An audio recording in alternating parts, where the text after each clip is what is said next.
Ito mga boss yung gagawin natin. Ito problema niya yung throttle. Ito yung silinyador. Ayan o, kung mapapansin mo yung silinyador niya, hawakan natin yung mga boss.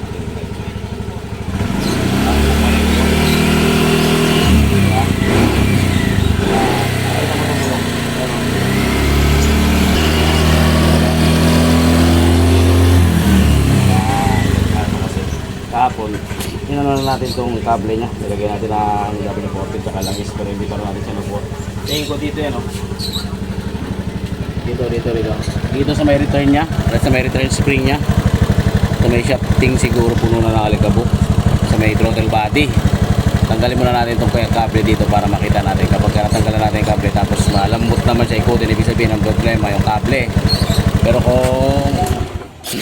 kung tinanggalan natin tong kable tapos hindi pa rin natin to matigas pa rin siya, ibig sabihin niya may problema yung sa may shafting ng throttle body ng silinyador.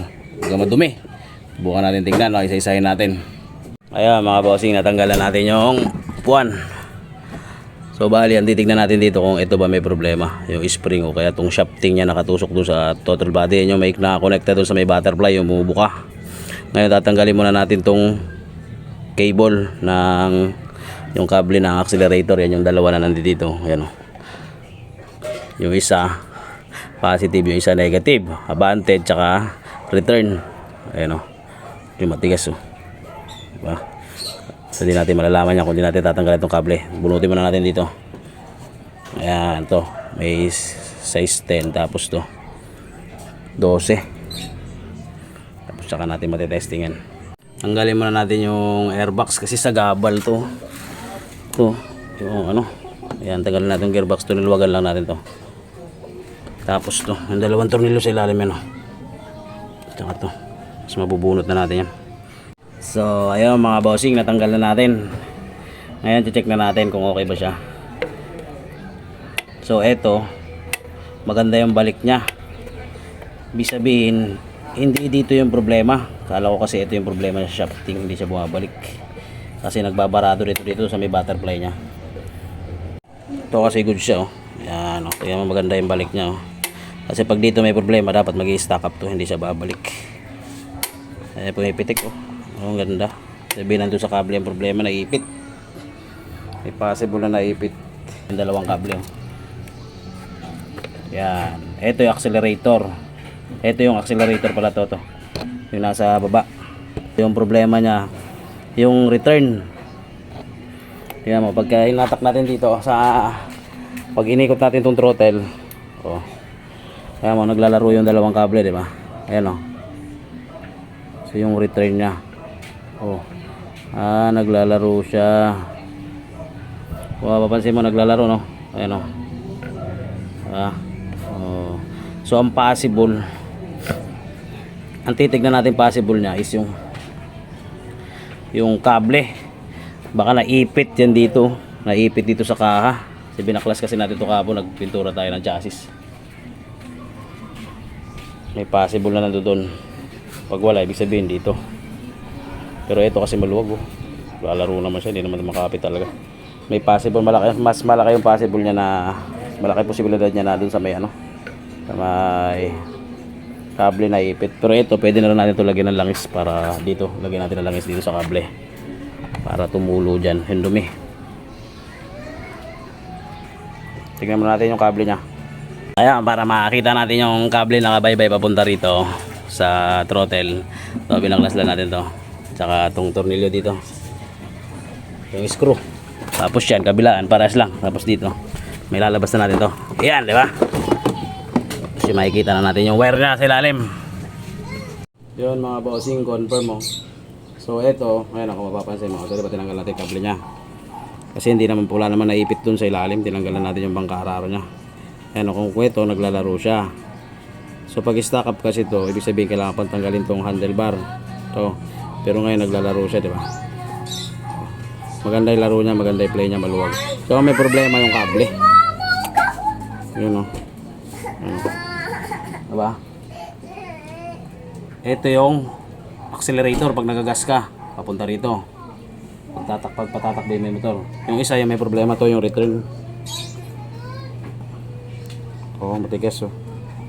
Hindi siya gaano naglalaro. So ang gagawin natin, papatakan natin ang langis dito. Yan yung kabilang kable. Dalawa na pagsabay na natin. Tapos dito natin palalabasin, oh. Dito yan, tinanggal natin yung boot niya. Ito. Papapatakin natin dito yung dumi niya. Habang pinapatakan natin ang langis doon, ina-injection na natin ang langis. Tapos taas baba lang, laro-laro lang, ganun lang para lumabas yung langis. Tulo na, oh. Kasi kanina pa natin nilalagay ng langis, di ba? Ano? Di ba? Pansin mo, tumulo, di ba? Lalaruin mo lang siya.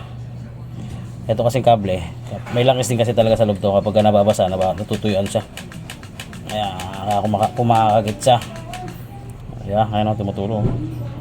Tubig yan. Oh. Papansin mo. Kasi kung langis siya, madulas siya na. Kapag para mo sa langis. Hindi na madulas. Oh. Ibig sabihin may tubig siya. Yung possible na ano. Kaya dapat may palabas mo siya. Hindi pa umaabot talaga yung langis na nilagay natin.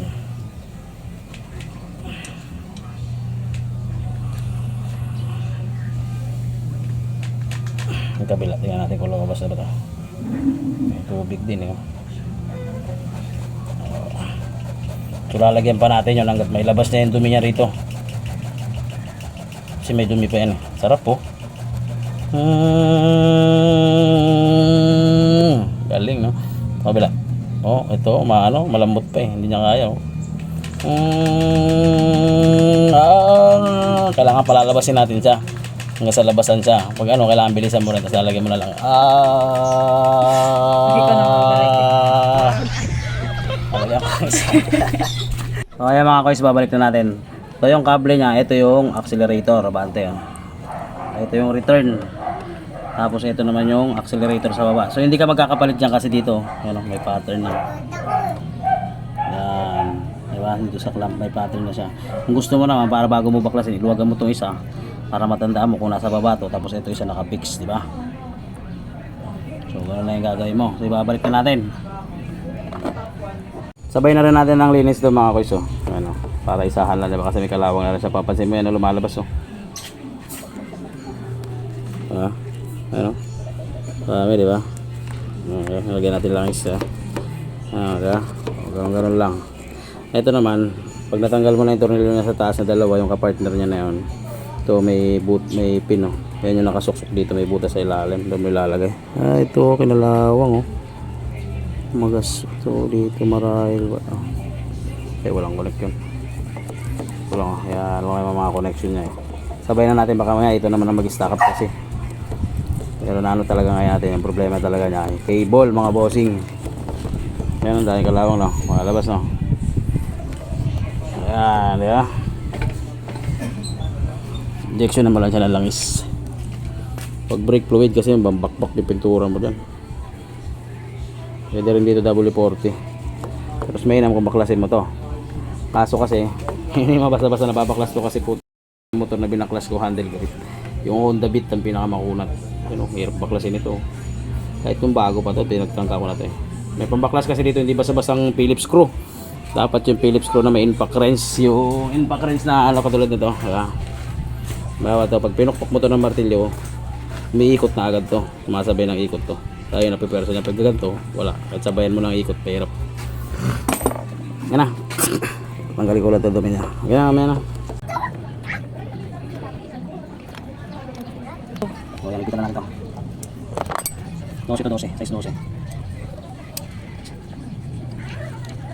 Ang tama ipin. Ayan.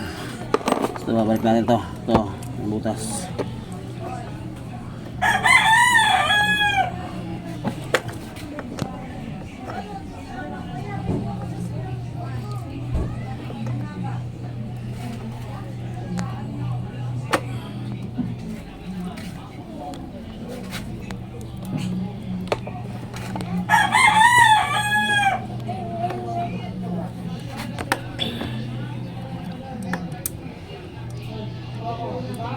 Di mo bubuno itong tornilyo na ito kapag may airbox kasi tumatama yung screw.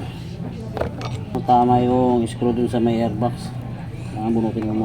Yan mga tropa, oh. Babalik na, oh. Diba? Okay na, no? Nalinis na natin yung kable niya. Diba? Diba mga babae po, diba? Nalinis na natin yung kable niya.